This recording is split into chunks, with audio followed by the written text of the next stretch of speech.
My name's Brett Jensen. I grew up in Bundaberg. Spinnaker Bar and Restaurant's a bit of an iconic restaurant in Bundaberg in that it's been here for 30 years. Coming up towards the floods, I remember it was Christmas Eve.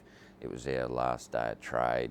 I got the SES down with sandbags, and I must have been the first phone call they had because they actually delivered them here to me. Came to a realisation that the floods were on. We would come in daily and check on the restaurant, and the water started to bubble up through the deck. There was just insects and creatures that I haven't seen before all running across the deck, and we had boats that were floating down the middle of the river, and a big fuel tank from the marina had broken away, and it crashed into one boat, which then crashed into another boat, and both of those broke their moorings. I can remember Neil as his boat broke away and came over and crashed into our fence.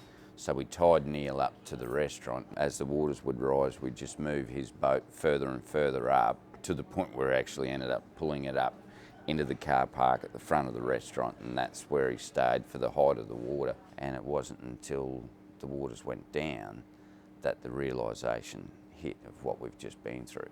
Probably 2 to 4 inches of mud completely through the restaurant, over the bars, through the toilets. There was no surface that wasn't touched. The power had been cut, and so we stood in the bar and drank hot beer, basically. So we can definitely say that we're the only people who have stood waist deep in water at the Spinnaker in the last 30 years.